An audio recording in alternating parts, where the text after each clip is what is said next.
Bonjour. Donc, le début, c'est toujours difficile. Surtout qu'en tant que militante syndicale, mais en général, on tape du poing sur la table, donc on n'a pas besoin de trouver des jolis mots.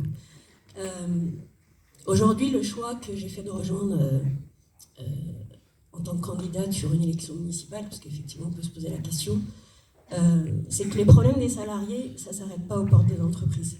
Ça continue dans les quartiers, dans nos villes et dans la vie quotidienne.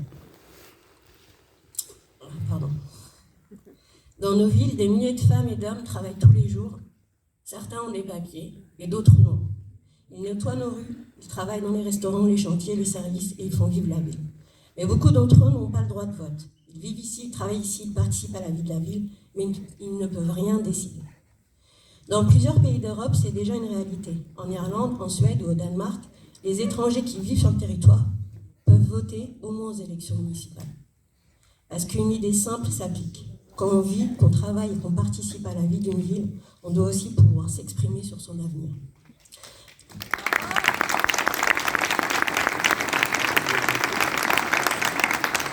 Le droit de vote doit appartenir à toutes celles et ceux qui vivent et travaillent ici.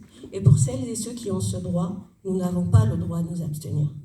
Parce que d'autres n'ont pas cette possibilité. Je veux aussi mettre à l'honneur des travailleurs et des travailleuses du secteur des déchets sur des entreprises de Gennevilliers, des femmes et des hommes qui se sont battus pour leur dignité, des travailleurs sans papier qui ont été exploités. Ça a été une lutte longue, acharnée et victorieuse. Donc je demanderai à mes camarades de me faire signe. Je ne sais pas où ils sont dans la salle. Debout.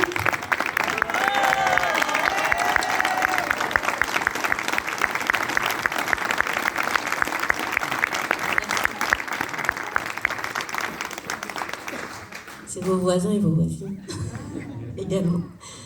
Leur travail est indispensable. Sans eux, nos villes ne fonctionnent pas. Ils sont là, ils sont visibles, ce ne sont pas des chiffres, ce ne sont pas des statistiques.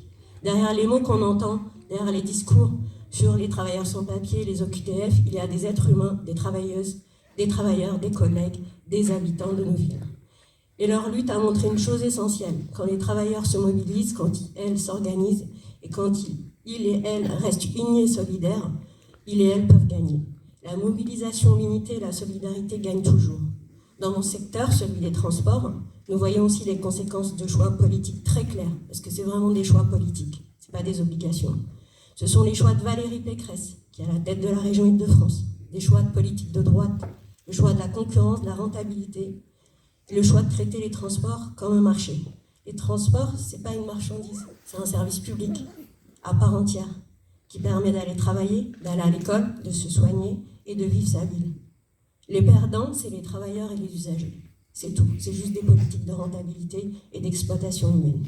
Alors notre combat est simple, défendre les services publics, défendre celles et ceux qui les font vivre et construire des villes fondées sur la solidarité. Parce que quand les travailleurs se lèvent, et les citoyens avec, quand ils restent unis, ils peuvent gagner et leur victoire nous rappelle une chose, la solidarité est toujours plus forte que la division.